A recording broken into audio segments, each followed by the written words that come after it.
Hepiniz videoma hoş geldiniz arkadaşlar. Bu videoda size Discord ailemizi tanıtacaktım arkadaşlar. Biliyorsunuz Skype'ımı artık bıraktım. Bundan sonra Discord'a geçiyorum arkadaşlar. Yani Discord'dayım. Biz bundan sonra Discord'dayız efendim. Yanımda da Eren var. Hoparlörü kapatıyorum, videoyu izleyeceğim. Tamam. Arkadaşlar şimdi size tanıtayım ben. Hemen şuradan. Burası değil. Merak etmeyin, burası değil. Frost Army, yani 2 tane 3 tane var efendim. Burası yayında. Biz buraya kullanıyoruz genellikle yayında falan. Ama gerçek Inflames klanımızın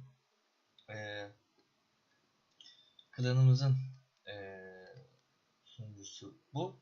Ama bu klan şimdilik böyle bir klan. Bu klan değişecek. Merak etme, bu klan falan değiştirmesi var.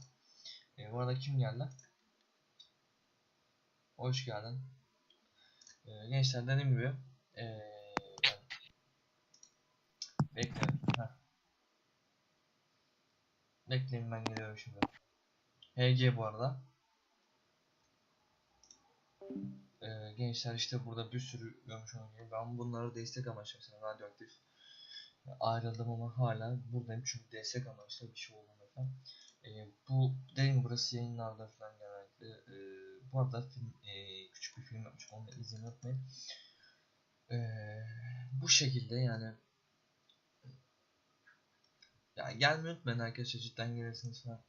Çok mutlu edersiniz bizi. Bizim klanımıza da destek şey yapmayı da destek edersiniz. Bu arada destek şu an Discord'da olan herkese teşekkür ediyoruz.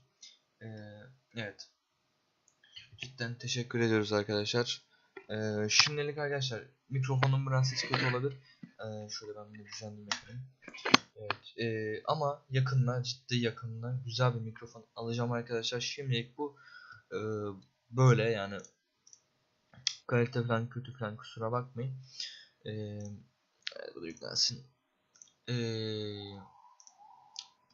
Bu şekilde efendim. Şu göstereceğim bir şey yok da, bu 58 GW'tı da 49'ymış, tamam, sıkıntı yok. İşte bu şekilde arkadaşlar. Sizi de bekliyoruz klanımız, yani hem klanımızın Inflame'ı vereceğim hem de Frost Army, yani Twitch kanalımızın, daha doğrusu Twitch kanalımın Discord adresini vereceğim. Bu dediğim gibi şu Inflames klanı kalmayacak, yani Inflames'ın aslında değiştirdiği ismi falan.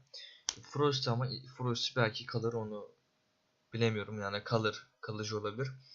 Neyse gençler, teşekkür ederim izlediğiniz için. Aşağıda linkleri olacaktır.